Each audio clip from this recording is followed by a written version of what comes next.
Kias atau tadi misalnya cerita itu bahasa Arabnya kisah, tapi asalik anil kisah ilal iktibar itu adalah maslaku ahlil akhyar, itu masyhur, itu dawuh ulama. Jadi dari cerita kemudian diiktibar itu maslakul akhyar, manhajnya orang-orang pilihan. Sehingga cerita ini sebetulnya idzoh atau mau idzoh atau kisah ini menjadi iktibar, dan iktibar masuk yang di antara yang 9 itu. Misalnya begini, sampean guyon di sini. Itu kalau bapak saya masih sugeng, sampean guyon gini dibiarin. Bapak itu pernah sama saya mau manggil santri, kemudian di kangkang itu baru guyon, itu bapak balik. Kembali ke dalam nggak jadi manggil, padahal mau manggil karena ada tamu disuruh melayani tamu. Kata bapak gini, Pak kenapa kembali? Santri itu fakir radhi duit. Kok iso guyon itu barang mewah. Maka mengganggu itu haram katanya. Wong fakir ngono kok iso seneng, itu luar ya. Mengganggu kesenangan orang fakir adalah dosa. Makanya kalau sampean GR mengalahkan saya monggo mawon. Karena itu satu-satunya cara sampean untuk merasa apa? Menang. Saya tidak usah merasa menang, sudah pasti menang. Merasa tidak merasa sudah menang. Ya coba polling saja, Gus Ba sama Ustaz Asror alim mana? Saya tidak usah jawab.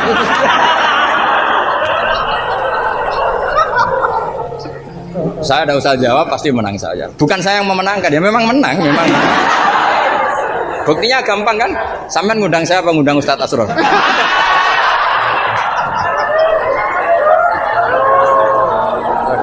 Jadi yang angkuh itu sampean, bukan saya kan, bukan saya.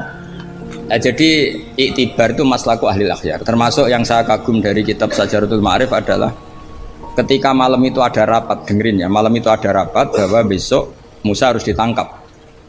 Di antara yang rapat itu adalah ada rojulun sing yaktumu imanah, yang disebut waqala rojulun min ali fir'aun apa yaktumu imanah. Karena dia ikut rapat, kemudian dia bocorkan ke Nabi Musa ya, wajah min aqsal madinah seterusnya itu yang innal mala ya'tamiru nabika. Itu wajah rajulun min aqsal madinah apa? Yas'a. Qala ya Musa innal mala ya'tamiru nabika.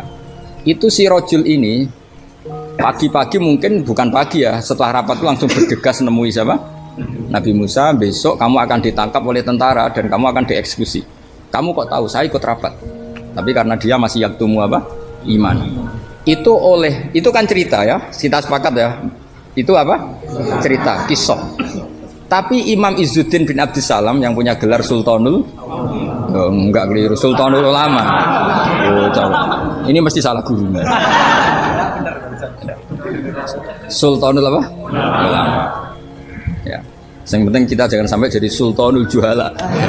Karena ini belum ada presidennya. Raja Wali sudah ada Abdul Qadir, Raja Ulama ada Izzuddin bin Abdissalam. Kayak Raja Bodoh itu terlalu banyak, makanya kompetisinya susah ini karena terlalu banyak yang jadi apa? Nah, ternyata oleh Izzuddin bin Abdissalam yang diambil contoh itu yas'anya.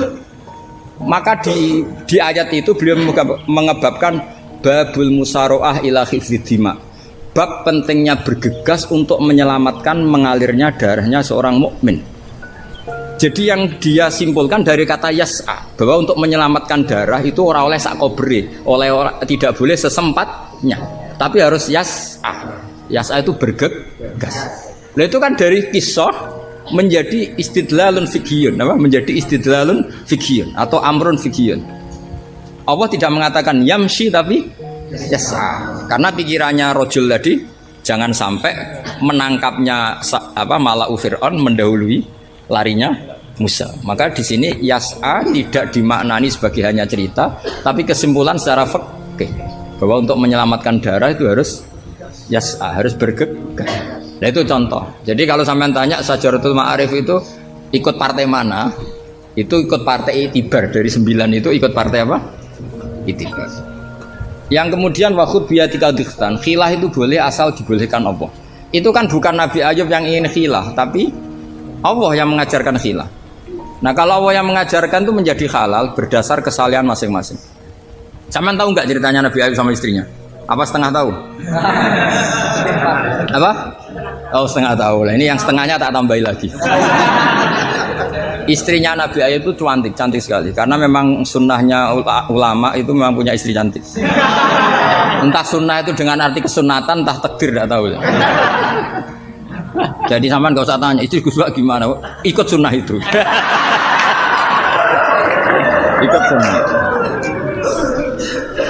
Karena nanti kasihan kalau dia istrinya jelek terus alumni dosowan istrinya cantik kan dia ngenes. Oh kasihan ya ya. Yang cantik juga kasihan nyiumi tangan orang yang lebih nggak cantik. Ceritanya sebenarnya gini ya. Dari kejauhan, ya saya ulang lagi dari kejauhan. Itu istrinya Ayub ini ngomong-ngomong sama lelaki ganteng. Padahal itu aslinya Jibril. Singkat cerita, si istri ini karena Ayub ini sudah diembargo masyarakatnya dengan cerita-cerita seperti itu. Pokoknya kita mempercayai versi itu. Setidaknya mengikuti ulama yang mempercayai itu, diantaranya Syekh Nawawi. Bahwa memang Nabi Ayub diungsingkan masyarakatnya sampai kesulitan secara finansial, ekonomi dan ketahanan pangan. Terus istrinya itu kerja dapat uang. Suatu saat sampai pada level ekstrimnya, nggak dapat pekerjaan, nggak dapat uang. Kebetulan ada anak raja yang rambutnya itu brodoli, yang nggak punya rambut. Terus disayem bayarkan siapa yang rambut terbaik mau dibeli mahal. Akhirnya istrinya ini menjual apa? Rambutnya. Ya tadi kalau orangnya cantik ya rambutnya cantik. Kalau cantik terus keriting bulat kan susah itu. Kalau keritingnya tidak pas, kalau pas ya tetap cantik ini maksudnya. Nah, ketika dijual terus dapat uang dan itu di atas rata-rata. Si Nabi Ayub ini curiga. Ya bawaan seorang suami yang punya istri cantik. Kalau jelek kan gak gampang curiga. Terus buder keriting welek kan suaminya gak gampang curiga. Kok dapat uang banyak ini dari mana? Singkat cerita dengan tanda kutip kesalahpahaman ini menjadikan beliau agak latah bersumpah la adribannaki mi'ata sautin, kamu akan saya pukul mi'ata sautin. Akhirnya Allah ini kan yang Ayub ya orang soleh, cemburu itu sah karena seorang lelaki, seorang suami. Pilihan-pilihan istrinya juga sah. Allah tidak ingin orang solihah seperti istrinya Ayub dapat hukuman yang tidak semestinya. Tapi Allah juga gak ingin hamba yang soleh Ayub ini melanggar sumpahnya. Jadi Allah sendiri yang coro gampangannya memikirkan cara keluar dari sumpah itu. Paham ya? Dan istrinya tidak tersakiti oleh 100 cambuan. Ya 100. Akhirnya Allah bilang gini, ya sudah, kamu pakai lidi 100 saja, cambukkan sekali, anggap saja sudah 100. Itu disebut wahud biadika dikhtam fadrib bihi wala tahnas. Jadi kata 100 tetap 100, tapi si solihah tadi nggak perlu kesakitan dengan 100 pukulan. Tapi ini yang milih biar Allah, tidak kamu. Kalau kamu yang ngelah pasti kriminal. Jadi ayat itu jelas, wahud itu khitabun minallah li Ayub, bukan Ayub yang mengkhilah. Makanya ada ayat wa makaru wa makarallah wa huwa khairul makirin.